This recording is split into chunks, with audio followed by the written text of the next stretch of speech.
Okay, namaste, good morning. Welcome to another Management Through Movie session. My name is Jimmy Jain, and today it's going to be a very special day for me personally because I grew up listening to the Queen songs, the Bohemian Rhapsody, and somewhere I realized that when I look back at those songs, when I look at back those lyrics, um, it somewhere talks about a story which the author is trying to tell you, or author in any case, here is Freddie Mercury, right? So before we get into a deep dive into what today's movie talks about, I'm the founder for Squared Sequel Consulting, and what we do, uh, we learn from movies. We all learn from movies, but what we do is we curate movies through which we can learn life lessons, leadership lessons, or how can be a better human being.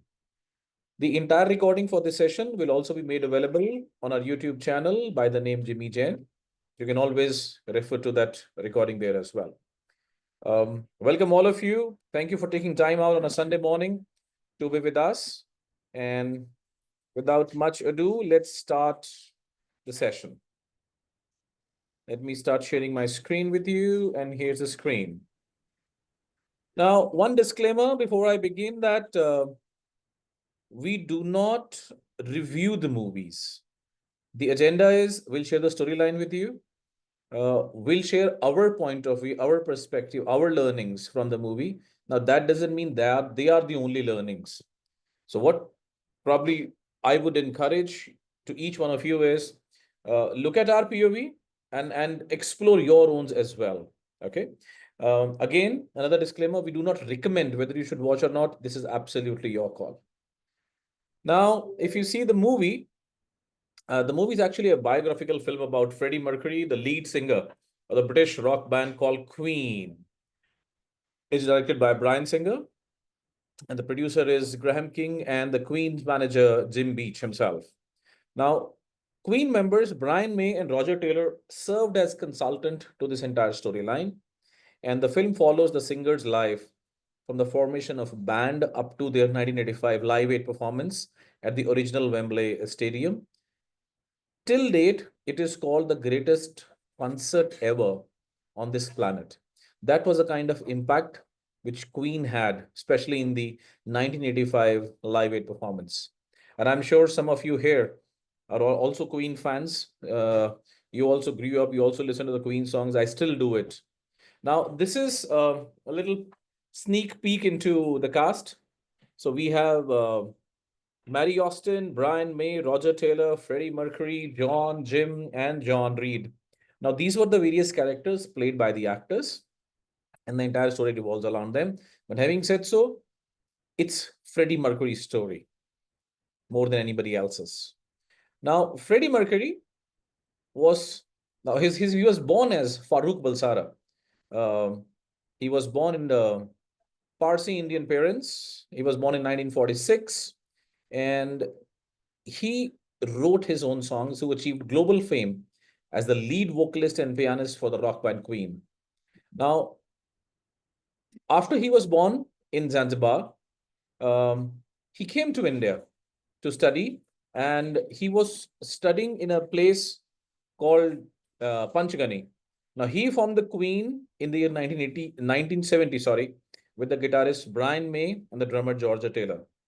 Unfortunately, because of his reckless lifestyle, and we'll talk about it as we move on, Mercury was diagnosed with the AIDS in 1987.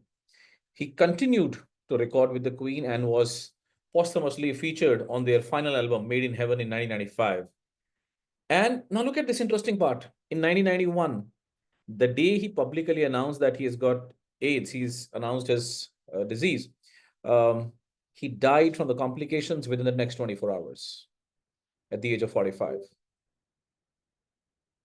Now, what could be the lessons from this movie? There are quite a many lessons, and I have seen this movie multiple times, and I can say that whenever I watch this movie, I see it as if I'm watching it for the first time. So I think the first part was your imperfections are perfect.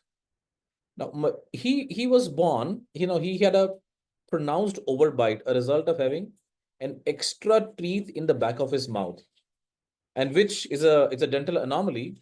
And as on date, it's called Freddie Mercury teeth today. Now, when he was told that, you know what, um, we can't have singers with the front teeth like that, Freddie responded. He quickly comes back by reframing a situation. I can sing better because there is more space inside my mouth.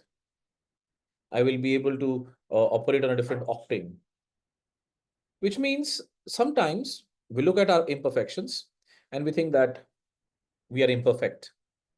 Now, Freddie just rephrased it. Freddie just looked at that imperfection, which was imperfection in the eyes of others, as an advantage over others. Yeah, so that's something which is a great learning in life, because more often than not, we are stuck on things which we do not like about ourselves, something which we think we are different from others, without even realizing, well, they could give us an advantage over others. So I say imperfections are perfect. Um, Now, this is very, very interesting part of it. He will always used to say, I will do what I'm born to do. And the lesson, what I call here, is the power of self-belief. He truly believed that he was born to do great things. He believed that he is born to be a performer. And this is the belief which pushed him and his band to take more risks, become more experimental, work extremely hard, and eventually getting loads and loads of success. And he said, I'm not a performer. I'm going to be a legend. I'm born to be a legend. I'm born to perform and entertain people. This is what I remember. There's a scene in the movie when he was having an argument with his father, wherein the father is little concerned about the future of his.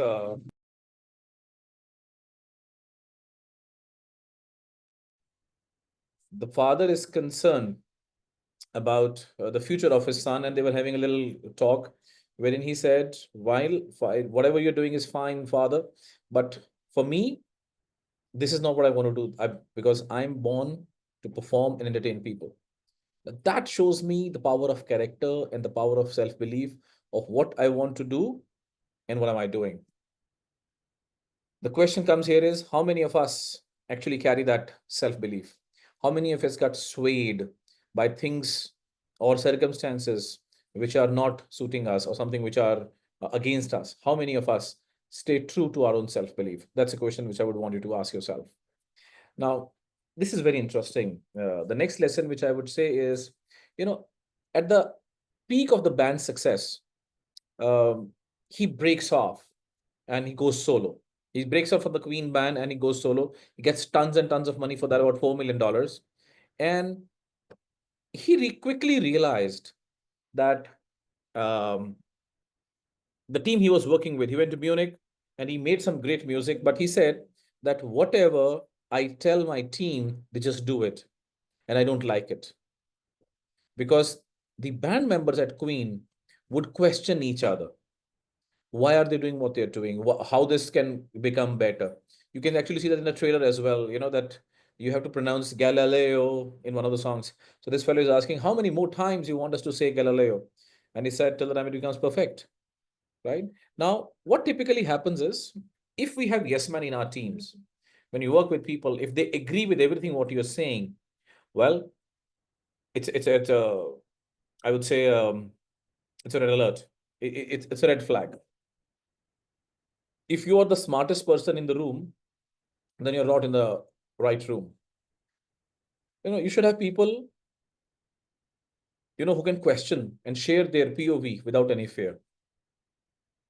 If they agree with you all the time, there is no growth, there is no creativity, because these debates, these questions actually challenges you to start thinking differently. Yeah. And that's what Freddie Mercury also said. He said, the new band members did exactly what I asked them to do. And I hate that. And you guys do not agree with me easily. And we get better because of that. So, as leaders, as managers, how many of us encourage questioning in our teams?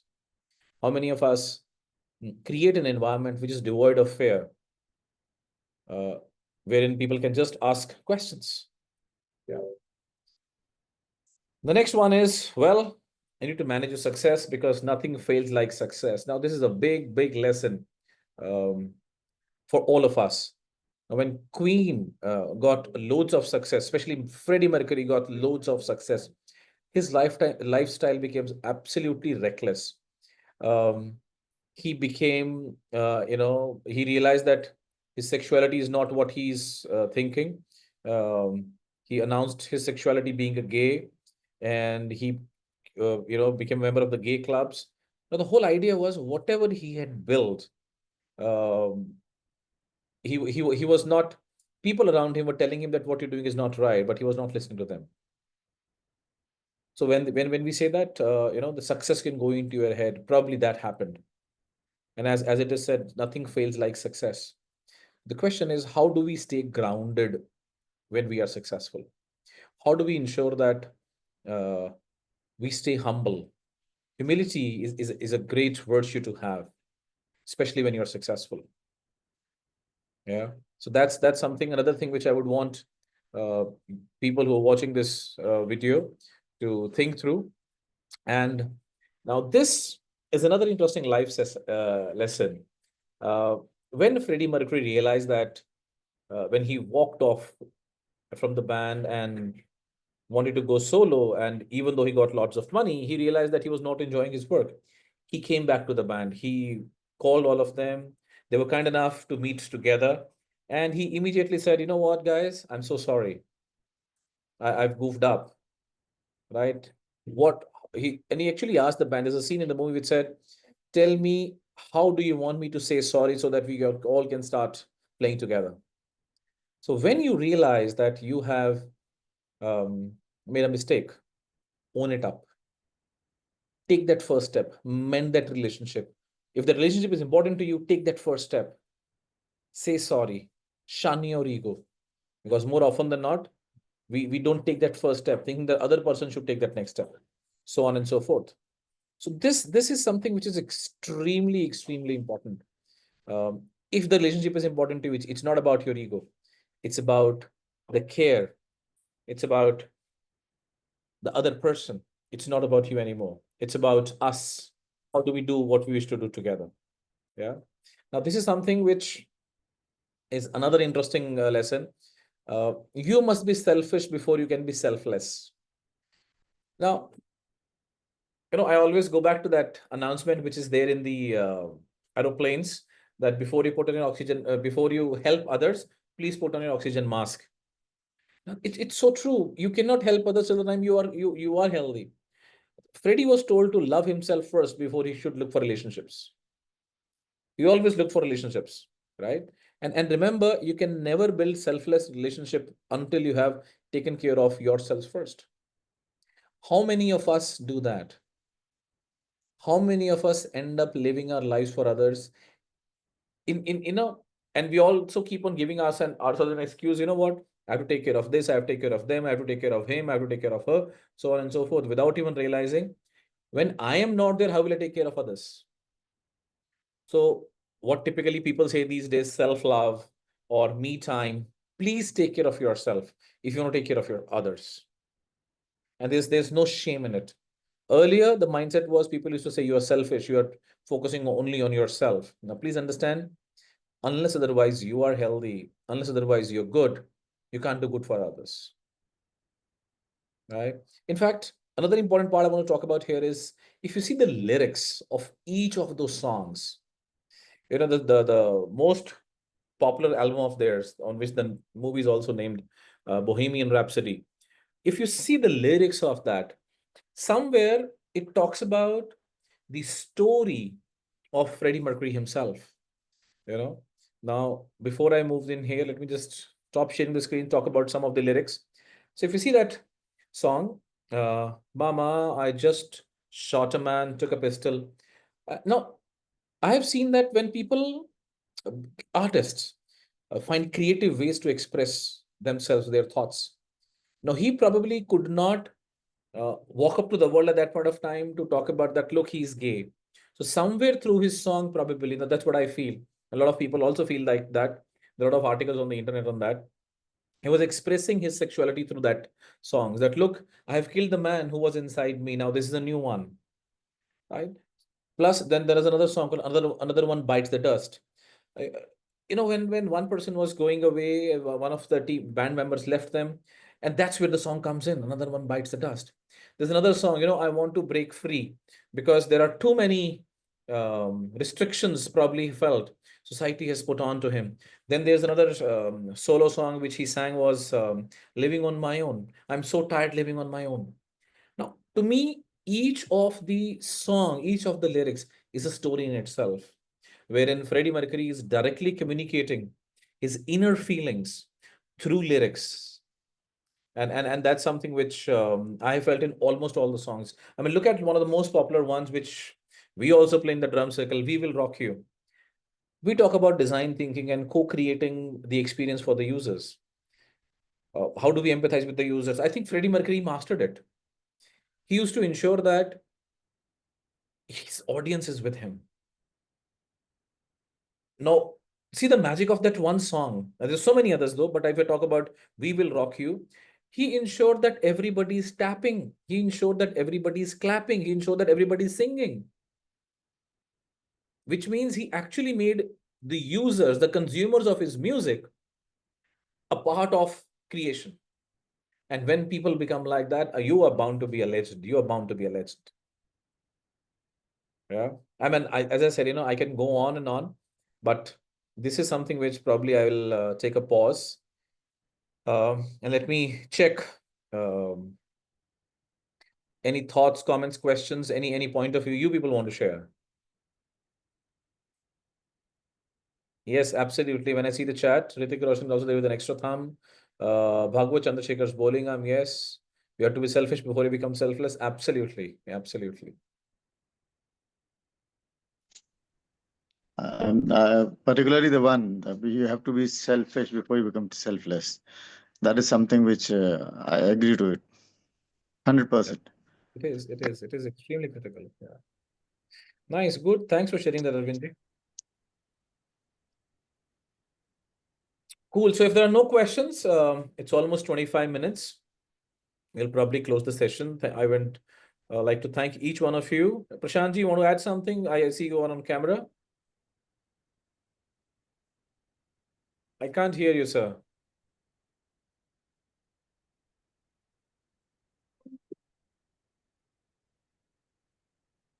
Still no. Maybe since you're connected to your headphones, there could be some connection challenge. If you could just check.